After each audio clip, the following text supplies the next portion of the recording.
எப்போதுமே நம்ம வந்து தோல்வியை ஒத்துக்கணும். ஃபஸ்ட்டு நம்ம அதை ஒத்துக்கணும். நீங்கள் தோல்வியை ஒத்துக்கலாட்டி நீங்கள் வெற்றி படமே அடுத்து எடுக்கவே முடியாது. நான் இன்னைக்கு வந்து தோல்வியை ஒத்துக்காம என் படம் சக்ஸஸ்ஸு, என் படம் எத்தனை கோடி ஓடி இருக்குது, என் படம் எத்தனை இது இருக்குன்னு நான் ஒரு சக்ஸஸ் மீட் வைக்கிறது வந்து எந்த பிரயோஜனமும் இல்லை சார். பேட்ட படத்தில் கார்த்திக் சுப்ராஜ் கூப்பிட்டு ரஜினி சார் படத்தை நடிகன்னு சொன்னது நான் மறக்க முடியாத ஒரு விஷயம். அவங்க சொன்ன உடனே நான் கேட்டது, சார்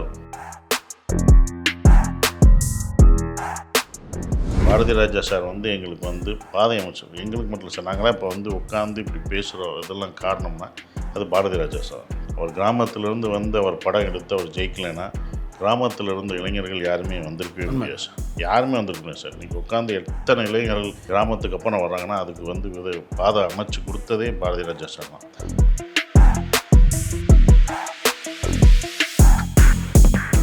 உங்கள் வாழ்க்கையில் நீங்கள் மிகப்பெரிய சிக்கலுக்கு ஆளானதுக்கு நீங்கள் தயாரிப்பாளர் ஆனது தான் காரணமா? நம்ம ஆளுங்க தானே நம்மள இவ்வளவு தூரம் சப்போர்ட் பண்ணி கூட்டிட்டு வந்தாங்க. அவங்களுக்கு தெரியாதா அவங்களோட பெஸ்ட் ஹாலிடேஸ் நம்ம கூட தான். GT Holidays, South India's #1 travel brand.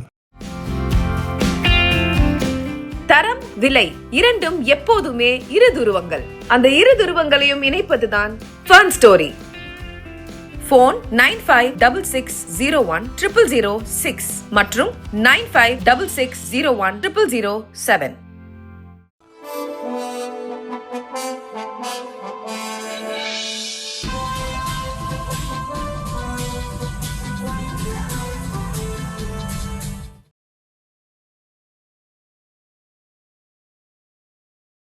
நீங்கள் உங்கள் திரை வாழ்க்கையில் சந்தித்த தோல்வி படங்கள் உங்களுக்கு சொல்லிக் கொடுத்த பாடங்கள் என்னென்ன சார்? எப்போதுமே நம்ம வந்து தோல்வியை ஒத்துக்கணும். ஃபஸ்ட்டு நம்ம அதை ஒத்துக்கணும். நீங்கள் தோல்வியை ஒத்துக்கலாட்டி நீங்கள் வெற்றி படமே அடுத்து எடுக்கவே முடியாது. நான் இன்னைக்கு வந்து தோல்வியை ஒத்துக்காம என் படம் சக்ஸஸ்ஸு, என் படம் எத்தனை கோடி ஓடி இருக்குது, என் படம் எத்தனை இது இருக்குன்னு நான் ஒரு சக்ஸஸ் மீட் வைக்கிறது வந்து எந்த பிரயோஜனமும் இல்லை சார். அது என்ன நான் ஏமாற்றிக்கிறது, அது என்ன நான் ஏமாற்றிக்கிறேன். என் படம் நான் ஓடிடுச்சு அவங்க சொன்னால் ஓடாது. இப்போ எல்லாருக்குமே டிரான்ஸ்பரன்ஸ் சார். அந்த படம் எவ்வளோ ஓடி இருக்குது, என்ன கலெக்ஷன் ஆகிருக்குன்றது தெரியுது. நம்மளோட வெளியில் தான் நல்லா தெரியும், வெளியில் தான் நல்லா தெரியும். அவங்க சொல்லுவாங்க, நம்மளை ஏமாற்றிக்குவோம். அவங்களுக்கும் தெரியும். அவங்க சும்மா கேட்பாங்க, படம் எப்படி போய் நல்லா போயிருக்கு, சூப்பராக போயிருக்கு, 2வது வாரம் ஏறிடுச்சு அப்படின்னு சொல்லி நம்ம சக்ஸஸ் மீட் வைக்கிறது வந்து நம்மளை நம்ம ஏமாற்றிக்கிறது. ஹீரோவாக நான் என்னை ஏமாற்றிக்கிறது, டைரக்டராக நான் என்னை ஏமாற்றிக்கிறது. ஏன்னா என்னுடைய பலமும் பலவீனமும் முதல் எனக்கு தெரியும். பலவீனம் தெரிஞ்சால் தான் அதை பலப்படுத்த முடியும், அது இல்லாமல் பண்ண முடியும். அப்போ தோல்வியை நான் ஒத்துக்கிட்டால் தான் அதை வெற்றியை நோக்கி போக முடியும். இல்லை தோல்வி எனக்கு இல்லை, நான் இதில் ஜெயிச்சுன்னா அதை நம்மளை ஏமாற்றிக்கிறது அர்த்தம். நம்மளே ஏமாற்றிக்கிற ஒரு விஷயம். அப்போ இந்த படம் தோல்வி அப்படின்னா நான் இப்போ உங்கள்கிட்ட சொல்லுவேன், என் படம் தோல்வின்னு தைரியமாக சொல்கிறேன். நான் எத்தனை நாள் ஓடிச்சுன்னு சொல்லுவேன். என் படம் 1 கோடிக்கு தான் ஓடி இருக்குன்றது எனக்கு தெரியும் சார். நான் ஒரு ப்ரொடியூசர் நடந்திருக்கேன், ஒரு டிஸ்ட்ரிபியூட்டர் நடந்திருக்கேன். அப்போ என் கலெக்ஷன் லீஸ்ட் கலெக்ஷன் என்ன, என் படத்தோட ஹையஸ்ட் கலெக்ஷன் என்னன்னு எனக்கு தெரியும். அப்போ ஒரு ஹீரோவுக்கு அது தெரிஞ்சிருக்கும். ஹீரோவாக இருக்கிறவங்களுக்கு முதல் உங்கள் படத்தோட கலெக்ஷன் என்னன்னு நீங்கள் தெரிஞ்சுக்கணும். எங்கே என்ன ஓடி இருக்குது என்னன்னு தெரிஞ்சால் தான் நீங்கள் எத்தனை கோடி கலெக்ஷன், 100 கோடி கலெக்ஷன், 100 கோடி கலெக்ஷன் நம்ம போடுறது வந்து நம்ம ஏமாற்றிக்கிற ஒரு விஷயம். அதனால் எந்த பிரயோஜனமும் இல்லை. அப்போ தான் அடுத்த படத்தை நம்ம சரி செய்ய முடியும். ஒரு தோல்வியில் தான் நம்ம பாடம் கற்றுக்க முடியும். நம்ம நினச்சிருப்போம். அப்போ அதை வந்து என்ன மாற்றணும், எப்படி இது பண்ணணுன்றதை அடுத்த படத்தில் நம்ம சரி செய்ய முடியும். இப்படி தான் நான் பார்க்குறேன். ஓடாத படம் தான் சார் நமக்கு நிறைய கற்றுக் கொடுக்கணும். நீங்கள் ஓடின படம் நமக்கு கற்று தராது சார். அதான் சார், ஓடின படம் எங்கே நம்ம தப்பு பண்ணோம், ஏன் தப்பு பண்ணோம், இதை பண்ணியிருக்கக்கூடாது, இதை இங்கே விட்டுட்டோமே, இந்த இடத்த நம்ம குறைச்சிருக்கணுமே, இவ்வளோ சொன்னாங்களே நம்ம கேட்கலையே, இந்த ஃபஸ்ட் ஹாஃபை குறைச்சிருக்கலாமே, இதெல்லாம் நமக்கு தோணும். இதை மாற்றிருந்தால் அது சரியாக இருக்குமே. சில படங்கள் அப்படி இருக்கும். செகண்ட் ஹாஃப் நல்லா இருந்துச்சு, ஃபஸ்ட் ஹாஃப் இந்த சீனை தூக்கிக்கலாம், இது தேவையில்லை, இது ஆடியன்ஸ் கனெக்ட் ஆகலை, இது அவங்களுக்கு தேவையில்லாத நம்ம தொட்டுட்டோன்னு நமக்கு தோணும். நம்ம சொந்த கருத்தை கொண்டு போய் வைக்கக்கூடாது ஆடியன்ஸுக்கு. சில இதெல்லாம் சொல்லி நமக்கு பிரச்சனைனா அது நமக்கு ஆடியன்ஸ் அதை எதிர்பார்க்க மாட்டாங்க. அப்போ ஆடியன்ஸ் ஒன்று எதிர்பார்ப்பாங்க, அதை நம்ம பூர்த்தி செய்யணும்னு ஒன்று இருக்கும் சார். இந்த கருத்து நமக்கான கருத்து, அதை கொண்டு போய் அவங்கள திரிக்கக்கூடாது, அது பொதுவான ஒரு கருத்தாக இருக்கும் அப்படின்னு நிறைய விஷயங்கள் நமக்கு சொல்லி தரும் சார். அதை நம்ம ஒவ்வொரு படத்துலையும் மாற்றிக்கலாம் சார். பட் வி லேர்ன் ஒவ்வொரு நாளும். இது கற்றுக்கிட்டோம்னா இல்லை, அது கற்றுக்கிட்டே தான் இருப்போம். ஏன்னா ஆடியன்ஸ் மூடு சேஞ்ச் ஆகிக்கிட்டே இருக்கும்போது நம்மளும் மாறிக்கிட்டே இருக்கும். அப்படி தான் நான் பார்க்குறேன் சார். உங்களுடைய திரைப்பயணத்தில் நீங்கள் செய்த மிகப்பெரிய தவறு? முதல் தவறு கடன் வாங்கினதான் சார். அதான் பெரிய தவறும். நிறைய தவறுகள் பண்ணிட்டேன் சார். பல பேர் நம்பினது ஒரு தவறு. அப்புறம் இன்னொன்று என்ன, நம்ம அளவுக்கு மீறி கடன் வாங்கக்கூடாது. முதல் நமக்கு என்ன நம்ம கெப்பாசிட்டியோ அதுக்கேற்ற மாதிரி வாங்கணும் அப்படின்ற ஒரு விஷயம் இருக்குது சார்.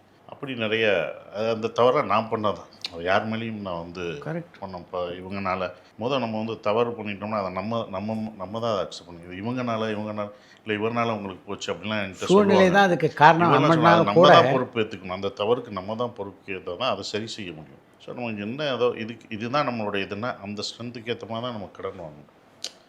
அப்போ கடன் கொடுத்தவங்களும் அவங்க மேலேயும் நான் தவறு சொல்ல, அது நம்ம ஸ்ட்ரென்த்துக்கு ஏற்ற மாதிரி நான் வாங்கணும். நான் இதுக்கு மீறி போயிருக்கக்கூடாது, இதெல்லாம் திருத்திருக்கணும்னு எனக்கு தோணும் சார். அதுதான் நான் பார்ப்பேன். உங்கள் வாழ்க்கையில் நீங்கள் மிகப்பெரிய சிக்கலுக்கு ஆளானதுக்கு நீங்கள் தயாரிப்பாளர் ஆனது தான் காரணமா? இல்லை சார், அப்படி இல்லை சார்.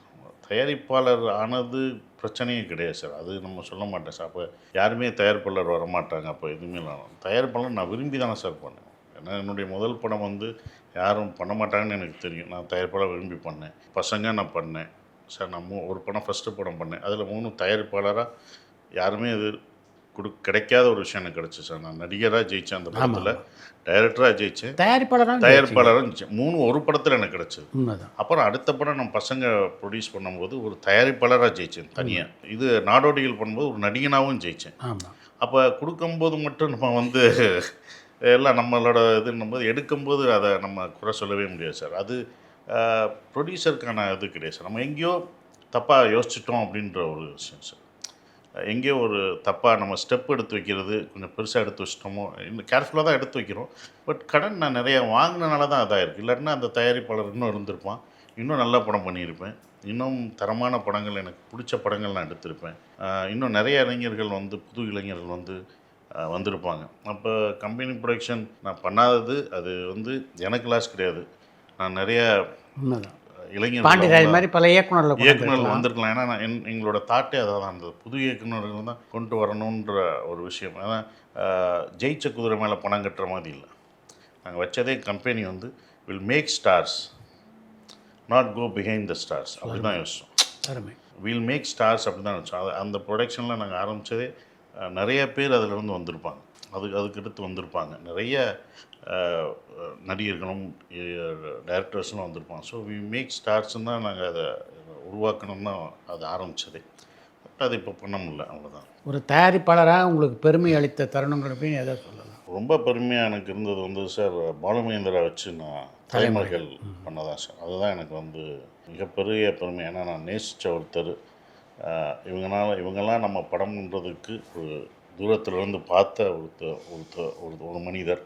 அவர் நம்ம ஆஃபீஸ்க்கு வந்து அவர் ஒன்று பண்ணுங்கன்னு சொல்லும்போது இல்லைன்னு சொல்லாமல் அவர் வெறுங்கையோடு அனுப்பாமல் பண்ணுறேன்னு சொல்லி மன நிறைவோடு அவர் அனுப்பிச்சது. இந்த படம் எனக்கு வந்து இந்த படம் தான் எனக்கு ஒரு தயாரிப்பாளராக பாலுமகேந்திரா வச்சு, அது முதல்ல அவர் நடித்தது, தொப்பியை முதல் கலட்டை வச்சு அந்த படம் எடுத்தது. அது ஃபெஸ்டிவலுக்காக எடுக்கப்பட்ட படம். இருந்தாலும் தேட்டருக்கு வரணும்னு ஆசைப்பட்டு தேட்டர் பிடிச்சி போஸ்டர் ஒட்டி பண்ண ஒரு படம். அது நேஷ்னல் அவார்டு வாங்குச்சு. அந்த அவார்டை விட நான் அவர் வச்சு எடுத்தது தான் சிறந்தவர் தான் நான் நினைக்கிறேன் சார். நீங்கள் வந்து என்ன மாதிரியான படங்கள்லாம் பண்ணணுன்ற ஐடியாவில் இருந்தீங்க? எல்லா விதமான படம் சார். நான் தான் பண்ணியிருக்கேன். நான் வந்து தலைமுறைகள் பண்ணியிருக்கோம், பசங்க பண்ணியிருக்கோம். ஸோ இதுன்ற குறிப்பிட்டு இல்லை சார். பட் நியூ கமர் அந்த இது பண்ணணும் தான் வச்சுருக்கேன் தவிர எல்லா விதமான படங்கள், கமர்ஷியல் படங்களும், ஃபெஸ்டிவலுக்கான படங்கள் எப்படி எடுக்கணும் அப்படின்ற ஒரு விஷயம், இதெல்லாம் யோசித்து வச்சுருந்த ஒரு விஷயம். உங்களை ஒரு நடிகராக எப்படி அடையாளப்படுத்திக்கணும் அப்படின்னு நினைக்கிறீங்க? என்னுடைய படங்கள் எப்படி, நான் எந்த மாதிரி, நீங்கள் சொல்லுங்கள் சார். நீங்கள் உங்களை பொறுத்த வரைக்கும் ஒரு குடும்பத்தினர் விரும்பக்கூடிய ஒரு கதாநாயகனாக தான் வடிவமைக்கப்பட்ட வில்லேஜ் பிஎன்சிக்கான ஒரு அப்படி தான் எனக்கு ஆரம்பிக்கப்பட்டது சார். அதுதான் நீங்கள் சொன்னது. குடும்பத்தில் ஒருத்தராக பிஎன்சி உள்ள ஒரு வில்லேஜ் பேக்ட்ராப்பில் உள்ள ஒரு இதாக இருந்தது. இப்படி தான் எனக்கு வந்தது சார். அந்த இது எடுத்ததுனால தான் சார் இத்தனை வருஷமாக நான் உட்காந்து இவ்வளோ வருஷமாக இருக்கேன். நான் சினிமாவில் இருக்கேன்னா சக்ஸஸ்க்கான யூஎஸ்பி அதான் சார். ஏன்னா யாருக்கும் கிடைக்காத ஒன்று சார், அது கிடைச்சது சார். ஏன்னா எல்லாருமே ஆசைப்படுறது வந்து ஒரு பிஎன்சியில் போய் நிற்கணும், ஒரு கிராமத்தில் தெரியணும் அப்படின்ற ஒரு என்னோட குட்டிப்புலி, சுந்தரபாண்டியன், சுப்பிரமணியம் எல்லாமே கிராமத்தில் தெரிஞ்ச ஒரு படம் சார். அப்போ கிராமத்தில் ஒரு இதானதுனால அவங்க வீட்டு பையனை எல்லாருமே நினச்சிட்டாங்க சார். நான் எடுக்கிற ஒரு கேரக்டர்ஸ், நடிக்கிற எல்லா கேரக்டர்ஸும் இப்படிப்பட்டவன், அவங்க நம்ம பக்கத்து வீட்டில் இருக்க ஒரு ஆள், ஒரு சூப்பர் ஹீரோவாக நான் நினைக்கல சார். அவங்க வீட்டில் ஒரு ஆளை நினச்சது என்னுடைய பெரிய பலமாக நான் நினைக்கிறேன் சார், ஆடியன்ஸ் பக்கத்தில் போனது. அப்புறம் பிஎன்சி அந்த கிராமத்து படங்களாக அப்போ நடிச்சுட்டு வந்தது. இவ்வளோ வருஷம் என்ன காட்டியிருக்கிற ஒரு விஷயமா நான் தோல்வி கொடுத்த இவ்வளோ தூரம் வந்து நிற்கிறதுக்கு காரணம் அந்த தான் ஆடியன்ஸ் எனக்கு கொடுத்த ஒரு விஷயமா நான் நினைக்கிறேன் சார். அந்த பிஎன்சி தான் யாரும் நம்ம எந்த ஹீரோவும் பண்ணலை. கரெக்ட். அது எல்லாம் யோசிச்சுக்கிட்டே இருந்த சமயம் நான் அதை பிடிச்சி வச்சுக்கிட்டேன் சார். வெறும் கிராமத்து படமாக நான் பண்ணிக்கிட்டேன் சார். அது யூஸ்வலாக எல்லாமே அதவே பண்ணிகிட்ருக்காருன்னு தோணும். பட் அதுதான் என்னை இவ்வளோ தூரம் கொண்டு வந்ததாக நான் நினைக்கிறேன் சார். எப்படி கிராமத்தில் வளர்ந்தனோ அந்த கிராம படங்கள் தான் என்னை வந்து அந்த ஆஸ்பெக்ட்ஸ் தான் அது. அவங்களில் ஒருத்தராக ஒரு தனியான ஒரு ஹீரோவோ என்னை ஒரு சூப்பர் ஹீரோவோ அவங்க பார்க்கல. அவங்களோட ஒருத்தராக அவங்க நினச்சிட்டு அவங்க வீட்டு பையனா அவங்களுக்குள்ள பிரச்சனைகளை ஒரு மிடில் கிளாஸோ ஒரு லோ கிளாஸ் இவங்களுக்கான ஒரு பிரச்சனையை அலசுகிற ஒரு படமாக நம்ம பண்ணுறதுனால அது இன்னும் இதாக வச்சுருக்குன்னு நான் நினைக்கிறேன் சார். ரஜினி படத்தில் நடிக்கிற வாய்ப்பு வந்தபோது முதல்ல உங்கள் மனசில் தோணின விஷயம் என்ன? பேட்ட படத்தில் கார்த்திக் சுப்ராஜ் கூப்பிட்டு ரஜினி சார் படத்தில் நடிகன்னு சொன்னது நான் மறக்க முடியாத ஒரு விஷயம். அவங்க சொன்ன உடனே நான் கேட்டது, சார் ஒன்று ரஜினி சார் பக்கத்தில் ஒரு சின்ன கேரக்டர் கூட நடிப்பேன், ஆனால் எதிர்த்து நின்று வில்லனாக அடிக்க மாட்டேன். அதை நான் சொன்னேன் சார். வில்லனானா எனக்கு வேணாம், பக்கத்தில் ஒரு சின்ன கேரக்டர் வந்தால் கூட வேணாம், அவர் கூட எனக்கு நடிக்கணும்னு ஆசை. ஒரு சின்ன கேரக்டர் கூட நடிக்கணும். இல்லை சார், அவரோட ஃப்ரெண்டு கேரக்டர் மாலிக்கின்ற கதையை உங்களை வச்சு தான் அவங்களோட ஃபேமிலி உங்களையும் இது பண்ணால அதுக்காக ரஜினி சார் இது பண்ணுறது தான் அப்படின்னா. ஸோ அப்போ கதை என்ன வச்சு தான் அந்த பேட்டை இருந்தது. ஏன்னா மாலிக்கு அவன் ஃபேமிலியை காப்பாற்றுறதுக்காக பேட்டை இது பண்ணுறது தான் கதை. பேர் வந்துக்கிட்டே இருக்கும். நான் இன்டர்வலில் தான் வருவேன். நான் வரும்போது இன்டர்வல் அப்படின்ற ஒரு விஷயம், அது மதுரை பேக்ட்ராப்பில் நான் வருவேன் சார். அந்த 15 நாள் எடுத்து.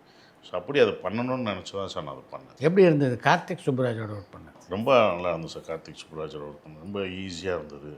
அந்த டீமே அவங்களுடைய அசிஸ்டன்ஸு அந்த அவங்களோட ஒர்க் பண்ணுறதே நல்லா இருந்தது சார். அது ரொம்ப வாரணாசியில் தான் நாங்கள் எடுத்தோம். ரொம்ப நல்லா இருந்தது. அழகான ஒரு இது, என்ன வேணுமோ அதை அழகாக எடுத்துக்கிட்டாரு. ரொம்ப கூலாக ஹேண்டில் பண்ணி, எவ்வளோ பெரிய இதாலும் ரொம்ப ஈஸியாக ஹேண்டில் பண்ணி எடுத்தாது. அது எனக்கு ரொம்ப ஹாப்பியாக இருந்தது. ரஜினி சாரோட அந்த 20 நாள் எனக்கு மறக்க முடியாத அனுபவங்களாக இருந்தது. அவர் ஆடியோ ரிலீஸ் அப்போ என்னை பாராட்டி வாழ்த்துனது இன்றைக்கி மறக்க முடியாத ஒரு விஷயமா இப்பயும் நினைவுகள் இருக்குது. அது பெரிய ரெக்கார்டு தான். ஆமாம் சார். அது நீங்கள் பார்த்த படங்களுடைய இயக்குனர்கள், உங்களை இயக்கிய இயக்குனர், இவங்களில் யாரையெல்லாம் உங்களுக்கு ரொம்ப பிடிக்கும்? படம் பார்த்த இயக்குனர் நான் ஏகப்பட்டது சார். பாரதி ராஜா சார்லேருந்து Bharathi Raja, Balamahendra sir, Mahendran sir, Balachander sir, இவங்கெல்லாம் வந்து பாக்கியராஜ் சாரோட திரைக்கதை. இவங்க எல்லாருமே வந்து நமக்கான இன்ஸ்பிரேஷன் சார். இப்போ உள்ளவங்களும் அவங்க படங்களை பார்க்கணும். கண்டிப்பாக அதெல்லாம் ஒரு லேர்னிங் தான் சார். அது வந்து அவங்கெல்லாம் எங்களுக்கு நிறைய லேர்னிங்கு. பாரதி ராஜா சார் வந்து எங்களுக்கு வந்து பாதை அமைச்சர். எங்களுக்கு மட்டும் சார், நாங்களாம் இப்போ வந்து உட்காந்து இப்படி பேசுகிறோம், இதெல்லாம் காரணம்னா அது பாரதி ராஜா சார். அவர் கிராமத்திலேருந்து வந்து அவர் படம் எடுத்து அவர் ஜெயிக்கலைன்னா கிராமத்தில் இருந்த இளைஞர்கள் யாருமே வந்திருக்கவே முடியாது சார். யாருமே வந்திருக்கணும் சார். இன்றைக்கி உட்காந்து எத்தனை இளைஞர்கள் கிராமத்துக்கு அப்புறம் வர்றாங்கன்னா அதுக்கு வந்து பாதை அமைச்சு கொடுத்ததே பாரதி ராஜா சார் தான். அவர் தான் நம்மளால் முடியும் அப்படின்னு சொல்லி ஒவ்வொரு கிராமத்தில் இருந்தும் ஒருத்தவங்க பையை தூக்கி போட்டு வர்றதுக்கு காரணமே அவர் தான் சார். அது மதுரை சவுத்து மட்டும் இல்லை சார், எல்லா ஊரும் சேர்ந்து சார். ஏன்னா அவங்ககிட்ட இருந்தவங்க தான் மணிவண்ணன் சார், பாரதிராஜா சார்ட்ட இருந்து மணிவண்ணன் சார், இப்போ சுந்தர் சி சார்லாம் இருக்கிறாருன்னா அதெல்லாம் வந்து பாரதி ராஜா சாரோட தான். இப்படி இருந்தாலும் அங்கே தான் வரும், அந்த ஆர்ஜின் வரும் சார். ஆமாம் sir. Manivannan sir, Bhagyaraj sir, Parthiban sir, இவங்கெல்லாம் பாண்டியராஜ் சார், கோயம்புத்தூர்லேருந்து வந்தவங்களும் அதுக்கு தான். இவங்க எல்லாமே இது எல்லாருக்குமே எல்லா ஊருக்கும் இதப்பட்டவர். அந்த பக்கம் இருந்து வரலாம் அப்படின்னு சென்னையை தவிர பல ஊர்களிலிருந்து வந்து படம் எடுக்கிறதுக்கு காரணமானது பாரதிராஜா சார் தான் சார். ஸோ அவங்களாம் எனக்கு இன்ஸ்பிரேஷன் சார். அவங்க படங்கள்லாம் ரொம்ப பிடிச்சி அதை அனுபவிச்சு, மகேந்திரன் சார் படங்கள், பாலச்சந்தர் சார் படங்கள், இதெல்லாம் வந்து ரொம்ப இது சார்.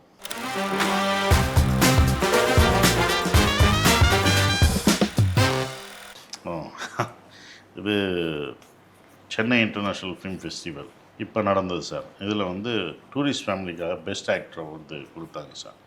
ரொம்ப சந்தோஷமாக இருந்தது சார். எல்லாம் இந்த விருது வந்து ஒரு நடிகராக எனக்கு கிடைச்ச அது வந்து டூரிஸ்ட் ஃபேமிலிக்கு ரொம்ப சந்தோஷமாக இருந்தது. ஜூரியில் பார்த்தீங்கன்னா அர்ச்சனாமா இருந்தாங்க. அப்புறம் நிறைய லேடிஸ் தான் ஜூரியாக இருந்தாங்க. ஒருவேளை பெண்களுக்கு பிடிச்சனால அந்த இது இருந்ததோ அப்படின்னு கூட நான் அங்கேயே ஸ்டேஜ்லேயே சொன்னேன் அப்படின்றது. ஸோ ஏன்னா அவங்களாம் அர்ச்சனா அவங்களாம் வந்து ஒரு நேஷ்னல் அவார்டு வின்னர். அவங்க வந்து 2 முறை நேஷ்னல் அவார்டு வின்னர் பாலமகேந்திரா சாரால் உருவாக்கப்பட்டவங்க. அவங்க அந்த படத்தை பார்த்து நமக்கு வந்து கொடுத்தது வந்து நான் இன்னும் பெரிய கிரெடிட்டாக நினைக்கிறேன் சார். ஏன்னா அவங்க சும்மா விடமாட்டாங்க. எல்லாம் இருந்தாலும் தப்பு கரெக்டாக எல்லாம் சொல்கிற ஒரு விஷயம், ஏதாவது ஸ்ட்ரைட் ஃபார்வர்டாக சொல்கிற ஒரு விஷயம். அவங்க அதை பிடிச்சி பாராட்டினதும், அங்கே உள்ள ஜூரி என்னை பாராட்டினதும், எதுக்காக கொடுத்தோம், என்னென்னு கொடுத்தோம், அந்த டூரிஸ்ட் ஃபேமிலி என்ன சொல்லுது அப்படின்னு அந்த விளக்கும் போது எனக்கோ இதுக்காக கொடுத்துருக்காங்க அப்படின்ற ஒரு விஷயம் ரொம்ப சந்தோஷமாக சார். மறக்க முடியாத ஒரு விஷயம். மணிரத்னம் சார் சர்க்குணம் அவருடைய பட ஆடியோ வெளியீட்டுக்கு அவர் ரிலீஸ் பண்ண நான் வாங்கின ஒரு விஷயம். சினிமாவை வந்து வேற ஒரு தளத்துக்கு கூப்பிட்டு போனோம். இப்போ வரைக்கும் அவர் வந்து சினிமாவில் இருக்கிறது வந்து பெரிய ஒரு விஷயம். இப்போ எந்த ஜென்ரேஷனுக்கும் அவரை டஃப் கொடுத்துக்கிட்டு இருக்க ஒரு விஷயம். அது வந்து இவர்கிட்ட தான் சினிமாவை இப்படி போயிட்டுருக்க நேரத்தில் அது கலர்ஃபுல்லாகவும் வேறு மாதிரி காமிச்ச ஒரு டெக்னாலஜியாகவே அது வேறு கொண்டு வந்து காமிச்ச ஒரு மனிதர் மணிரத்னம் சார். எல்லாருக்குமே மணிரத்னம் சார் ரொம்ப பிடிக்கும். ஏன்னா இந்த மாதிரி ஒரு படங்கள் எடுக்கணும், மணிரத்னம் சார் மாதிரி படம் எடுக்கணும். இப்போ வரைக்கும் எல்லாரோடையும் டஃப் போட்டுக்கிட்டு இருக்க ஒரு ஆள். இன்னமும் எல்லாருக்கும் மணிரத்னம் சார் மாதிரி தான் எடுக்கணுன்ற ஒரு விஷயம் பண்ண ஒரு விஷயம். இதை வந்து என்னென்னா சார், அவர் தமிழ்நாட்டுக்குள்ளே இல்லாமல் அதை வந்து ஹிந்தி வேர்ல்டு வைடு அந்த சினிமாவை கூப்பிட்டு போனது மணிரத்னம் தான் சார். ஏன்னா அது வரைக்கும் தமிழுக்குள்ளே இருந்த ஒரு விஷயத்தை அது ஒரு பேன் இண்டியாவை ஃபஸ்ட்டாக கொண்டு போனது ரோஜா தான் சார். எனக்கு தெரிஞ்சு அப்படி தான் இருக்குது. ஏன்னா உங்களுக்கு என்னோட உங்களுக்கு அனுபவம் வந்து என் எதுக்கு தெரிஞ்சது ஒரு பேன் இண்டியா மூவி அப்படின்னு இந்த காலகட்டத்தில் முத கொண்டு போனது வந்து மணிரத்னம் சார். அப்போ ஹிந்திலையும் நம்ம எது பண்ண முடியும் அப்படின்னு சொல்லி போனனால தான் அவர் போனதான் ரகுமான் சாரும் ஹிந்திக்கு போன ஒரு விஷயமா கூப்பிட்டு போயிட்டார். அப்போ எல்லாருமே கேமராமேன் எல்லாமே மறுபடியும் அங்கே ஆரம்பித்தது. ஏன்னா அதுக்கு முன்னாடி ஏக் துஜே கேலியே பாலச்சந்தர் சார் வந்து ஹிந்தியில் பண்ணியிருக்காரு. அது ஹிந்தியாக தான் இருந்திருக்கே தவிர ஒரு ரோஜா தமிழ் படம் அது டப் பண்ணி அவ்வளோ தூரம் ஓடுனது ஒரு டப்பிங் படம் தான். ஆக்சுவலாக அது வந்து ஸ்ட்ரைட் இது கிடையாது சார். ரோஜா வந்து டப்பிங் படம் தான். டப்பிங் படமே அந்த காஷ்மீர் இஷ்யூ வச்சு போன ஒரு படம். அப்போ அது பேன் இந்தியாவை ஆக்கின ஒரு சார். இப்போ நம்ம பேன் இண்டியான்னு சொல்கிறோம், இப்போ தான் அது வருது. இது அவர் அப்பயே பண்ணிட்டார் சார். சுப்பிரமணியபுரம் படம் அவரை பார்க்க சொன்ன ஒரு விஷயம், அவர் பார்த்தார் சார். படம் பார்த்துட்டு அதுக்கப்புறம் அவரை நேரில் போய் பார்த்து நான் பேசினேன் சார். ரொம்ப நன்றி தெரிவித்தேன். அப்பயும் அவங்க அசிஸ்டன்ட் எல்லாத்துட்டையும் சொன்னாங்க நான் சுப்பிரமணியம் படம் இதெல்லாம் பார்க்கும்போது ஸ்டில்ல நீங்களாம் வரும்போது யாரோ ஒருத்தன் ஆர்வ கோளாரா அவனே நடித்து அவனே டைரக்ட் பண்ணி அவனே இது பண்ணுறான் நான் நினச்சேன் அப்படின்னு என்கிட்ட சொன்னார் அவர். ஆமாம், நான் வந்து ஆர்வக்கோளாறில் அதை என் அசிஸ்டண்ட்டு நான் சொன்னேன், பாரு அவர் எப்படி எடுத்திருக்காருன்னு. நான் கூட ஆர்வக்கோளாறுன்னு நினச்சேன். படம் பார்த்துட்டு வந்து அவங்க அசிஸ்டண்ட்டுக்கு சொன்னான், ஒருத்தன் வந்து ஆர்வக்கோளாராக வந்து அவனே நடித்து அவனே அப்படி தான் அந்த படத்தை நான் விட்டேன். ஆனால் இப்போ பார்க்கும்போது ஒருத்தன் இவ்வளோ இதாக பண்ணியிருக்கான், அதுக்கு வந்து ரொம்ப சந்தோஷம், வாழ்த்துக்கள்னு சொன்னான் சார். அது என்கிட்டையும் சொன்னார். அவங்க அசிஸ்டன்ட் போக முன்னாடி சொன்னாங்க இந்த மாதிரி எங்களுக்கு சொன்னார்னு. அப்புறம் அவரும் அதே தான் சொன்னார். நான் அப்படி சொன்னேன்னு நினச்சேன், பட் எல்லாமே கரெக்டாக எல்லா இதுவும் கரெக்டாக பண்ணீங்க அப்படின்னு சொல்லி பாராட்டு. வீட்டை சேலஞ்சாக போயிட்டு அங்கே நான் மாட்டிக்கிட்டேன்னு முழிச்சேன். இப்போ தம் அடிக்க வரல, இந்த சீனில் தம் அடிக்கணுன்னே திட்டுறாங்க. நீ அப்பயே பழகிருக்கலாம், இருப்பா பழகிறேன். நைட்டு நானாக உட்காந்து பழகினேன், நீங்கள் திட்டக்கூடாது. ஏன்னா அடிக்க வராது சார், எனக்கு வரல, பற்ற வைக்கவும் வராது. இப்போ வரைக்கும் பற்ற வைக்க வராது. இப்போ பற்ற வைக்கிறதுக்கு ஒரு ஐடியா பிடிச்சேன். அதில் டும்கா வருவான் சார் அந்த பையன் வந்து காலம். அவன் வந்து அப்படி வந்து ஸ்டைலாக போகணும். அவன் இங்கிட்டு இருந்தெல்லாம் எடுத்தான் சார். அவன் படத்தில் பார்த்தா அவன் தான் எனக்கு பற்ற வச்சு கொடுப்பான். ரொம்ப பெருமையாக எனக்கு இருந்தது வந்து சார் பாலுமகேந்திரா வச்சு நான் தலைமுறைகள் பண்ணதான் சார். அதுதான் எனக்கு வந்து மிகப்பெரிய பெருமை. ஏன்னா நான் நேசித்த ஒருத்தர், அவர் நம்ம ஆஃபீஸ்க்கு வந்து அவர் ஒன்று பண்ணுங்கன்னு சொல்லும்போது இல்லைன்னு சொல்லாமல் அவர் வெறுங்கையோடு அனுப்பாமல் பண்ணுறேன்னு சொல்லி மன நிறைவோடு அவர் அனுப்பிச்சது. இந்த படம் எனக்கு வந்து வெப்சீரிஸ் ஹாட் ஸ்டாருக்கு வந்து நான் பண்ண அது வந்து வேலாராமூர்த்தி அவரோட ஸ்கிரிப்டு தான் வெப்சீரிஸாக பண்ணுறேன். பாரதி ராஜா சாரோட கனவு படம் அது வந்து குற்றப்பரம்பரை, அது வந்து ரத்னகுமார் சாரோட, இது வேலாராமூர்த்தி சார். இது ரெண்டு ஒரே கதையா? வேறு தான் சார். பரபரப்பான சினிமா செய்திகள், நட்சத்திரங்களின் பேட்டிகள், சினிமா வரலாறு ஆகியவற்றை பார்க்கவும் படிக்கவும் உங்களுக்கான இணையதளம் touringtalkies.co.